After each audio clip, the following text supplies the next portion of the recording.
I'll be back. Okay, these are the kind of bees you want. Man, they built comb. That whole box is nothing but new comb. That frame and that frame are sealed honey in virgin wax. I mean, I could take that out right now and eat the wax. I'll just leave it for them. But you can see there's rubber bands. I actually had to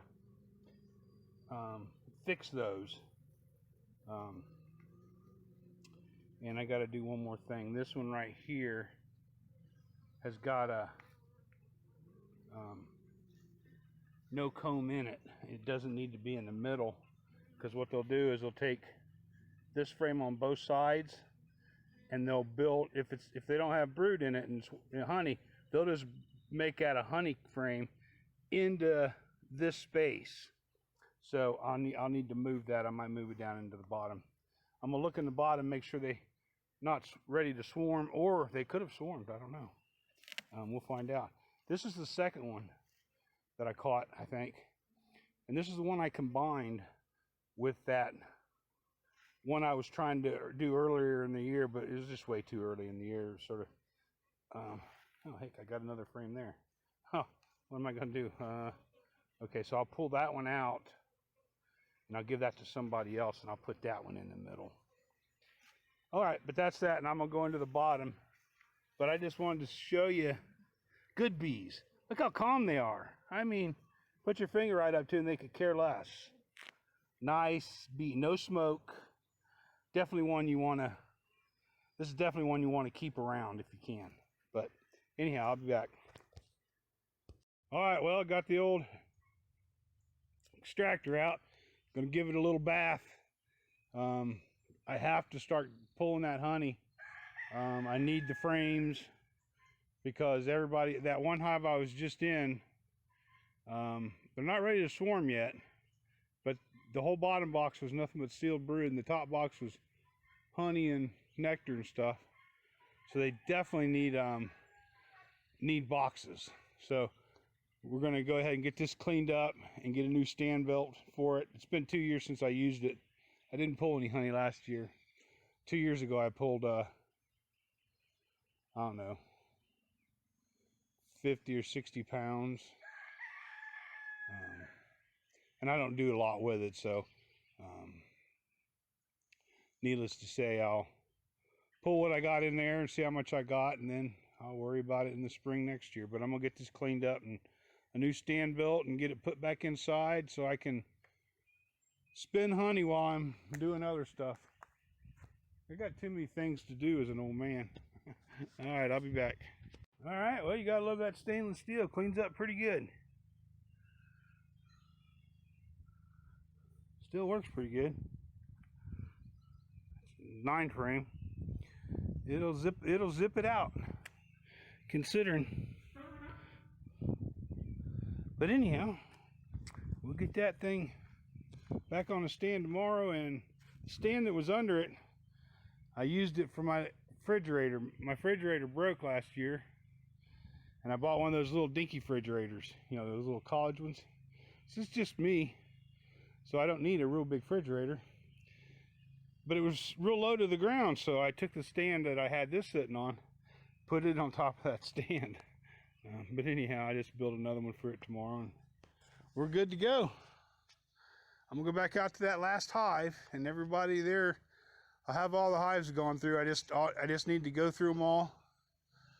I mean, go back on all of them and give them all empty comb. I got 17 boxes and 12 hives, so everybody gets at least 1 box. Some of the stronger ones will get 2, and then I'll start taking all my frames that don't have any comb in them, and I'll start putting them in the middle of the brood nests, and they'll comb them up as the summer goes on, as long as I make sure as long as they got something to eat. I try not to feed them sugar water, but there's a flow coming on, and so I'll try to get every frame I have in place when I start seeing that the black locust is starting to bloom, because it'll bloom for a week or two, and it's the biggest flow we have before You know, the last one I have, I think, is soybean. And soybean, it doesn't have very much. It's a little bit. It helps them get through summer into fall when the goldenrod and the asters start blooming. But anyhow, I'll be back. All right, well, I forget which one this one was, but it's doing fine. Built 3 frames of new comb. Got a lot of it all laid up. Cruising right along. I want to get it a little bit bigger before I take the front tape off. But that's everybody. Basically, I'll go through them again. I'll get them all with extra, all the ones that need it.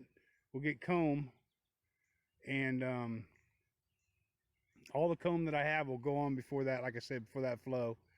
And then all the frames that I got laying around, I'll try to get all those together, and as the flow's going on, I'll be going in and pulling out frames of especially messed up frames that got brood in them, and I'll move them up so they can fill them with honey, and I can fix that frame next year.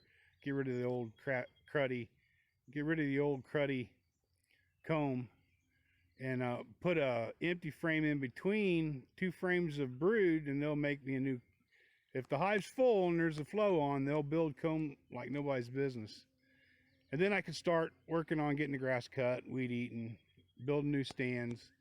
And then I'm going to try to do some maintenance this year on some hives. A lot of it needs painted. And I probably will need to run off. I make my own frames and stuff, my own boxes, so I'll probably run off some frames. I'll do that maybe. Well, it depends on how bad I need them. I just got to get through the next flow to have to worry about any more swarms. If the people will stop calling me. I've been called every day for the last 2 weeks, one way or another, pulled me away from the house, and I've got behind on everything. But I guess that's just the way it is if you're going to go out and catch swarms. But I'll definitely keep splitting and keep them growing, and see how many I can get before winter that's acceptable, not spread everybody too thin. I can always move honey around, and if I had to, I could feed them in the fall, but hopefully I won't have to. I try not to do that, and just let them live with their own honey. Yeah, because I got plenty.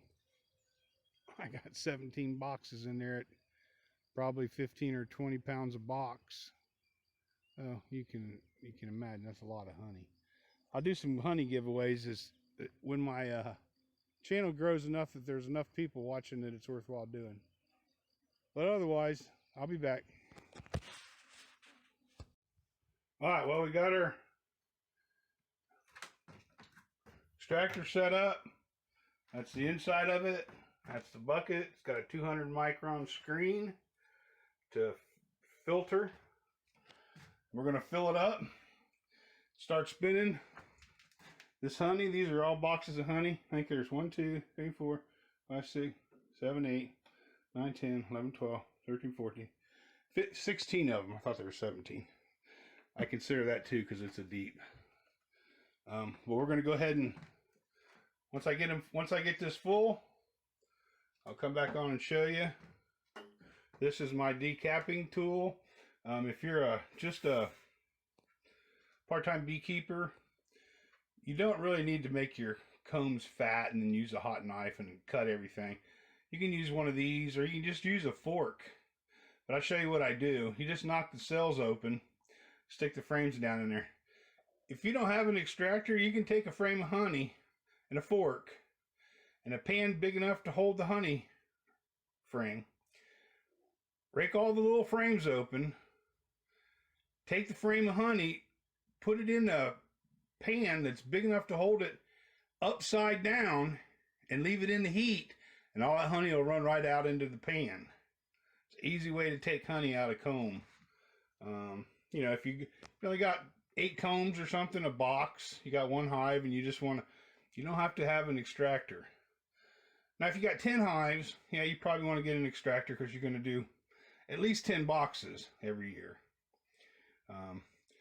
But people who space their frames in a 10 frame box with 9 frames and they use a spacer, so they get those fat caps that they can cut off. They want that wax, and it's a little easier on them when they're doing it in a big performance, because then they can just run it through a machine that cuts all those caps off, those tops off.